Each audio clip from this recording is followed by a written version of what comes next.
National income accounting के part 12 में आपका स्वागत है। इस वीडियो में हम जीडीपी एंड वेलफेयर टॉपिक को कवर करेंगे। तो सबसे पहले समझते हैं जीडीपी क्या होती है। जीडीपी आप सब जानते हैं, it is the value of all final goods and services produced in the economy in an accounting year is called as GDP. ठीक है, तो जीडीपी जो होती है किसी भी देश की, अगर ज़्यादा जीडीपी है तो जनरली हम मानते हैं कि वहाँ लोगों का वेलफेयर ज़्यादा होगा। मोर जीडीपी मोर वेलफेयर। ठीक है, ऐसा क्यों करते हैं? ऐसा इसलिए कहते हैं क्योंकि more GDP means more production of goods and services. If more production of goods and services then a good standard of life. ज़्यादा गुड्स प्रोड्यूस होगा तो लोगों का गुड अच्छा स्टैंडर्ड ऑफ लाइफ रहेगा। ठीक है, और लोग जो है लोगों के पास अच्छी सुविधाएं रहेंगी और उनका जो जीवन है और अच्छा हो जाएगा। तो हम कह सकते हैं कि ज़्यादा जीडीपी मतलब ज़्यादा वेलफेयर। ठीक है, और यही सारी बातें यहाँ पर लिखी है। GDP is considered as an index of welfare, है ना। If GDP rises then flow of goods and services will rise and this will ultimately lead to higher standard of living. But ये हर कंडीशन में ये सही नहीं होता। ठीक है, हमेशा ये ज़रूरी नहीं कि higher GDP means higher welfare. तो ऐसे कुछ कुछ केसेस होते हैं जिसमें हाई जीडीपी का मतलब हाई वेलफेयर नहीं होता। तो पहला केस है if GDP is unequally distributed. अगर हमारा जीडीपी अनइक्वली डिस्ट्रीब्यूटेड है, कहने के ये मतलब है कि हमें जो है हमारे देश में इनकम इनइक्वालिटीज़ हैं।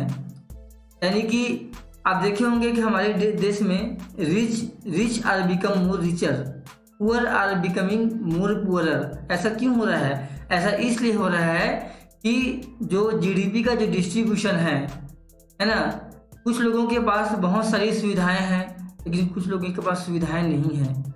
तो अगर ऐसा होता है तो हम मोर जीडीपी का मतलब मोर वेलफेयर नहीं होगा।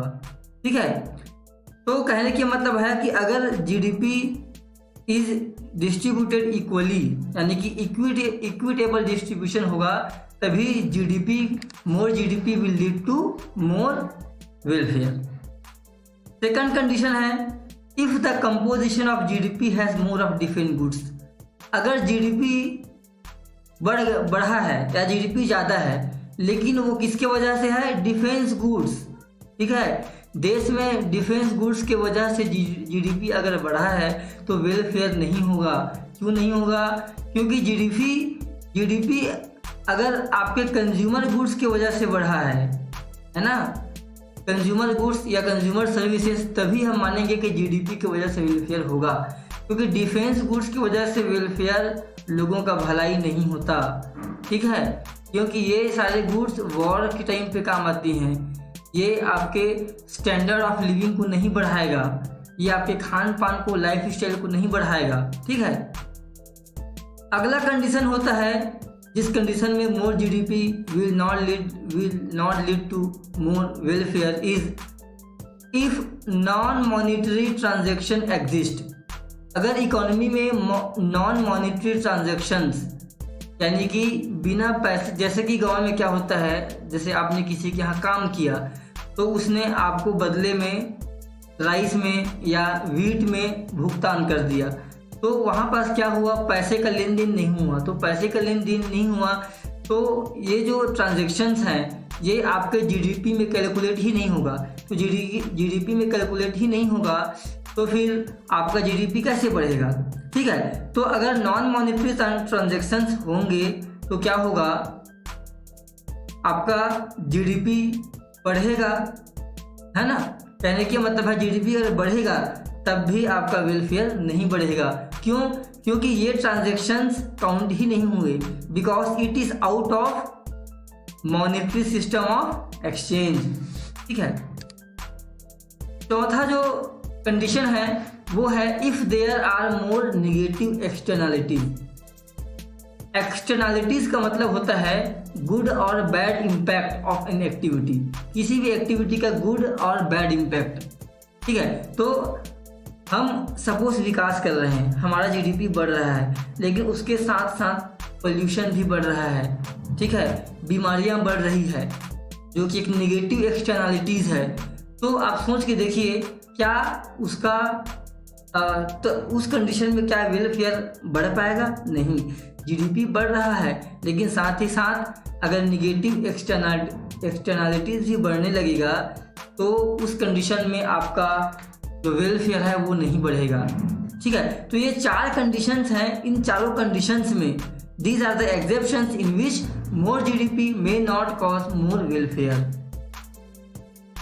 उम्मीद करते हैं समझ में आ गया होगा। आगे चलते हैं।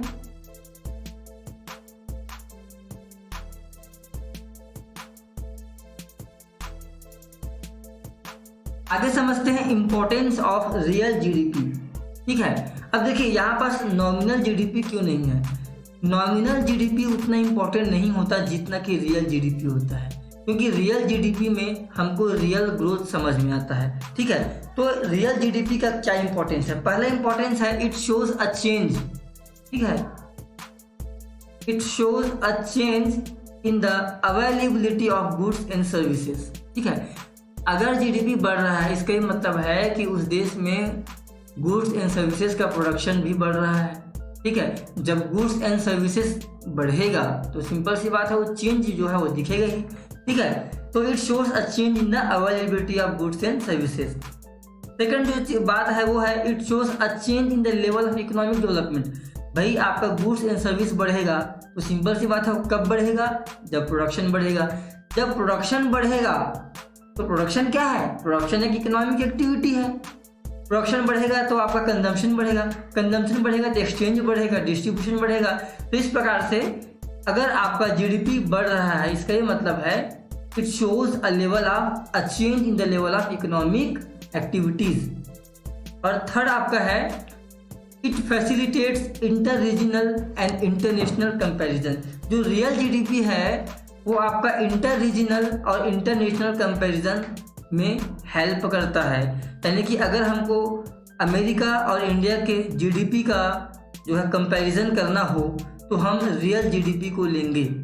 ठीक है, क्योंकि वो जो है वो हमको रियल ग्रोथ बता सकता है। नॉमिनल जीडीपी में क्या होता है, उसमें प्राइजेस जो है, प्राइजेस की वजह से नॉमिनल जीडीपी कम ज़्यादा हो सकता है, क्योंकि हर कंट्री में जो प्राइस लेवल है वो अलग अलग होता है। तो हम रियल जीडीपी को यूज़ करते हैं दो स्टेट्स के बीच या दो देशों के बीच के जीडीपी को कंपेयर करने के लिए। तो ये 3 आपके इंपॉर्टेंस हैं रियल जीडीपी के। आगे चलते हैं। अगला आपका कॉन्सेप्ट है जीएनपी डिफ्लेटर। ठीक है, अब ये डिफ्लेटर का क्या मतलब होता है? डिफ्लेटर का मतलब होता है रिडक्शन इन इन्फ्लेशन। जैसे इन्फ्लेशन का उल्टा होता है डिफ्लेशन। ठीक है, तो महंगाई का जस्ट उल्टा है ये। ठीक है, तो जीएनपी डिफ्लेटर जो है एक प्रकार का एक मेजर है। ठीक है, देखिए फर्स्ट पॉइंट, ये एक मेजर है which shows a change in the GNP because of change in price level. ठीक है, तो प्राइस लेवल के बढ़ने की वजह से जीएनपी में कितना चेंज हुआ। ठीक है, जैसे प्राइस बढ़ गया, प्राइस लेवल बढ़ गया, तो प्राइस लेवल के बढ़ने की वजह से जीएनपी में कितना चेंज हुआ उसको ये दिखाता है। ठीक है, इसको मेजर कैसे करते हैं? Nominal GDP, nominal GNP of the current year. जैसे कि आपको करेंट ईयर का, जैसे मान लीजिए 2020 का आपको जो है जीएनपी डिफ्लेटर निकालना है, तो इस ईयर का आपका नॉमिनल जीएनपी निकालेंगे हम, और किसी बेस ईयर का जीएनपी निकालेंगे। जैसे मान लीजिए 2010, तो 2010 का यहाँ पास रियल जीएनपी निकालेंगे और इंटू कर देंगे 100 से। आपको एग्जांपल देता हूँ थोड़ा सा। जैसे मान लेते हैं 5 टी शर्ट का जो प्राइजेस है, मान लेते हैं एक टी शर्ट का प्राइस है सपोज 1000। ठीक है, तो 5 का कितना हो गया? 5 टी शर्ट का हो गया आपका 5000। ठीक है, मान लेते हैं कि इतना ही किसी कंट्री में इतना ही प्रोड्यूस हो रहा है, इतना ही प्रोड्यूस हो पा रहा है, तो ये आपका जीएनपी है मान लेते हैं, ठीक। जीएनपी होगा 5000। अब मान लेते हैं कि अगले साल या मान लेते हैं अगले से 5 साल में, मतलब 2025 में किसी शर्ट का जो प्राइस है वो चेंज होकर के हो गया पर शर्ट 1500। तो उस समय इन्हीं 5 टी शर्ट्स की जो प्राइस होगी वो कितनी हो जाएगी, 15 हो गया 7500, ठीक है। अब हमको यहाँ पास जीएनपी डिफ्लेटर निकालना है, तो कैसे निकलेगा, नॉमिनल जीएनपी, मतलब अब ये 2025 में हम निकालेंगे, ठीक है। तो उस समय जो नॉमिनल जीएनपी क्या रहेगा आपका, वो रहेगा 7500, ठीक है। 7500 डिवाइडेड बाई रियल जीएनपी क्या रहेगा उस समय 5000, इंटू कर देंगे 100 से, ठीक है। तो क्या आएगा आपको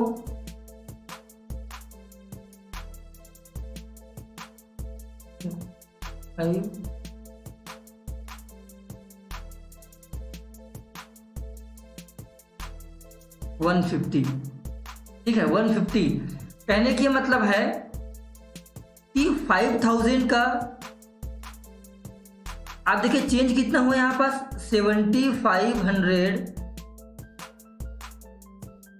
माइनस 5000 कितना हो चेंज हुआ है 1500 चेंज हुआ है यहाँ पास। तो 1500 जो है